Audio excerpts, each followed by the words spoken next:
தனுஷ் கிட்ட அந்த ஒரு பொறாமையை நான் பார்த்தேன். மடியில பவிஷ படுக்க சொன்னதே தனுஷ் தான். படுறா அப்படின்னு படுத்தோன்னே, டேய் நான் படுக்க வேண்டிய இடம், சரி சரி படு அப்படின்னாப்புல.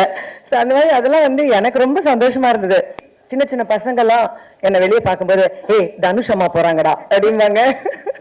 தனுஷ் அம்மா என்னதான் தனுஷ் அம்மான்னு சொல்றாங்க. செட்ல வந்து பவிஷோட நடிக்கும் போது தனுஷ் கிட்ட அந்த ஒரு பொறாமையை நான் பார்த்தேன். ரொம்ப தமாஷா இருந்தது. மடியில பவிஷ படுக்க சொன்னதே தனுஷ் தான். படுறா அப்படின்னு படுத்தோன்னே, டேய் நான் படுக்க வேண்டிய இடம், சரி சரி படு அப்படின்னாப்புல. அந்த மாதிரி அதெல்லாம் வந்து எனக்கு ரொம்ப சந்தோஷமா இருந்தது.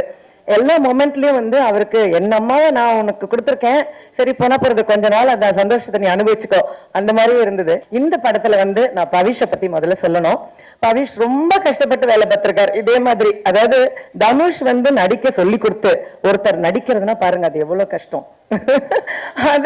அது பவிஷ் பண்ணிருக்காப்ல இதுல. அதாவது ஒவ்வொரு சீனுமே சொல்லி கொடுக்கும் போது அவ்வளவு போராடி கஷ்டப்பட்டு பண்ணியிருக்காரு பவிஷ் இதுல. அண்ட் அதுக்கான வெற்றி கடவுள் அவருக்கு கண்டிப்பா கொடுக்கணும். ஏன்னா அதை நான் கண் கூட பார்ப்பேன். பார்க்கும்போது அங்க நான் சொல்லுவேன், நிறைய தடவை எங்களுக்குள்ள சண்டை எல்லாம் வரும். அப்ப தனுஷ் திட்டுவாரு பவிஷ. நான் தான் சப்போர்ட்டுக்கு வந்து நிப்பேன். அந்த டிப்பிக்கல் மாம் ரோல் தான். நீங்க பேசாதீங்க அப்படின்னு என்ன பிடிச்சி தள்ளி வச்சுருவாரு. நான் வந்து பவிஷ் கூட போய் நின்று பவிஷ் கிட்டே பேசிட்டு இருப்பேன். நீங்க என்ன அவன்கிட்ட பேசிட்டு இருக்கீங்க, என்கிட்ட பேசுங்க, இப்படி நிறைய லொகேஷன்ல நடக்கும். சோ பவிஷ் வந்து ரொம்ப பாடுபட்டிருக்காரு, ரொம்ப ஹார்ட் ஒர்க் பண்ணிருக்காரு, கடினமா வச்சிருக்காரு இந்த படத்துக்கு. சோ அதுக்கான வெற்றி அவருக்கு கண்டிப்பா கிடைக்கும். அந்த அளவு எனக்கு ரொம்ப ரொம்ப சந்தோஷமா இருக்கு. எல்லாருக்கும் அது ஒரு ஸ்டாண்டர்ட் தனுஷ் அம்மா. அப்புறம் இப்ப வேற எங்கேயா செட்ஸ்ல போகும்போது ஏதோ தனுஷை பத்தி என்கிட்ட கேட்கறது எப்படி இருக்கும்னா, நிஜமாவே இப்ப என் மகனா இருந்தா அவர் என்ன சாப்பிடுவாரு, அவர் எப்படி தூங்குவாரு, இப்படிலாம் கேட்பாங்களே, இந்த மாதிரி என்கிட்ட கேட்பாங்க. அது எனக்கு ரொம்ப ஆச்சரியமா இருக்கும். அந்த அளவுக்கு சினிமா வந்து ஒரு குடும்பமா என்னை கனெக்ட் பண்ணிருக்கு தனுஷோட. எங்க போனாலும் விஐபி பத்தி தான் இப்ப பேசுவாங்க. ஹைதராபாத்ல போய் இறங்கினோன்னு ரெகுலரன் பிடெக் அப்படிம்பாங்க என்னை பார்த்து. ஸோ எனக்கு இந்த படத்துல நடிக்கும் போதும் எப்பவுமே தனுஷோட ஒர்க் பண்ணும் போதும் எனக்கு அந்த அம்மா ஃபீல் வந்து ரொம்பவே கொடுத்து என்னை வந்து அம்மாவா கொண்டாடுற ஒரு ஆள் தான் தனுஷ். இதுல நான் வந்து ரொம்ப ஒர்க்ல என்ன தோணும் அப்படின்னா, ஒரு நாள் கூட என்கிட்ட வந்து இப்படிதான் நடிக்கணும் அப்படிதான் நடிக்கணும் அப்படின்னு சொன்னதே கிடையாது.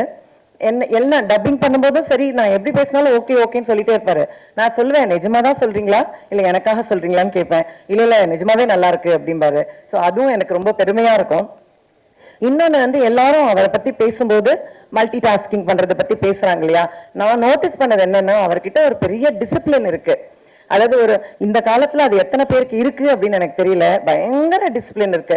இத்தனை மணினா அத்தனை மணிதான், அந்த மணிக்கு கரெக்டா வரணும், இத்தனை மணிக்குள்ள இதை முடிக்கணும்னா அத்தனை மணிக்குள்ள முடிக்கணும், ஒரு ஆர்டிஸ்ட் இத்தனை மணிக்கு அனுப்பணும்னா அத்தனை மணிக்கு அனுப்பணும். இதெல்லாம் வந்து எல்லாரும் நினைக்கிறது இல்ல. ஆனா அது தனுஷ் நினைக்கிறாரு. ஒரு லொகேஷனுக்கு ஒருத்தர்கிட்ட நான் உங்களுக்கு 3 hours கொடுங்க அப்படின்னு கேட்கிறாருன்னா கண்டிப்பா 3 hours அனுப்புறாரு. இது வந்து ரொம்ப ரொம்ப ஆச்சரியம். அந்த மாதிரி அந்த ஒர்க் பேட்டர்ன் பிளான் பண்றது, எப்படி வேலை செய்யறது. ஒரு டப்பிங்கெல்லாம் வந்து தனுஷ் வரணும்னு அவசியமே இல்லை. ஆக்சுவலி நிறைய டைரக்டர்ஸ் வர்றதே இல்லை டப்பிங்க்கு. ஆனா இது வரைக்கும் அந்த டப்பிங்க்கு கூட வருவார். சின்ன ஆர்டிஸ்ட் பேசுறத கூட அவர் நின்று பார்த்து எப்படி பேசுறதுன்னு கரெக்ட் பண்ணுவார். அதுதான் அந்த டெடிகேஷன்.